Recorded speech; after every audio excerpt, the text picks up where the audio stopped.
here in Hyde Park, where 50,000 Sikhs have descended on the capital to mark the 30-year anniversary of the Golden Temple Massacre.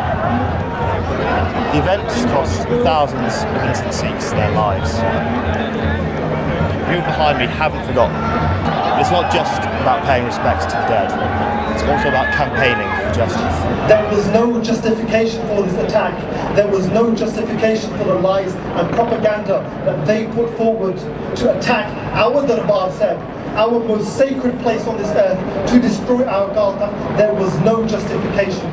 The Indian government claims that the attack was a last resort, needed to root out Sikh insurgents held up in the temple. But Sikh communities in India and the UK hotly dispute this line. They want the attack and the bloody events that followed to be recognised as a genocide by the United Nations. The attack has become one of the most defining events in modern Sikh history, and elder members of the Sikh community in the UK have passed the cause on to a new generation. Anger amongst British Sikhs has been stoked this year by the revelations that the Thatcher government has sent an SAS soldier to advise Indian Prime Minister Indira Gandhi on the assault. On the march, I spoke to Iqbal Sanghera, a part-time campaigner from Nottingham. You know, this is passed down from generation to generation. So, yeah, and the more revelations keep coming out. I mean, the recent revelations about the involvement of the British government, you know, it just stirs the whole thing back up again, and they're completely open wounds. And when you see and people start reading the internet and the social media that's going around, all of a sudden people realise there's a huge injustice here that hasn't been corrected. There's lots of answers that's still out there. No one's really been brought to task or to justice. These questions are still going to be there, you know, until somebody comes up with actually something that gives us some closure, which really means let's get to the truth. In other recent developments, a 2011 Human Rights Watch report said the Indian government had failed to bring to justice anyone involved in the 1984 anti-Sikh riots, a series of attacks sparked by the assassination of Indira Gandhi in response to the Golden Temple.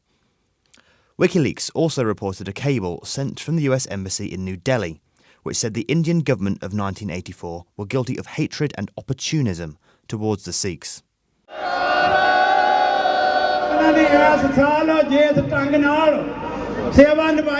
After the details of the British government's involvement were released by the National Archives in January, David Cameron ordered Cabinet Secretary Jeremy Hayward to conduct an investigation into the issue.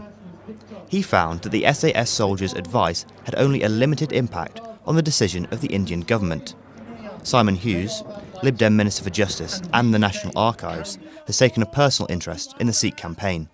The inquiry was completed, the Prime Minister acted immediately. He asked the Cabinet Secretary to carry out an inquiry. The inquiry was thorough and speedy. There was a full report back to Parliament. That's been the subject of intensive conversation with the Sikh community, both by the Foreign Minister, Foreign Office Minister responsible, and by Baroness Vasi, who looks after community issues.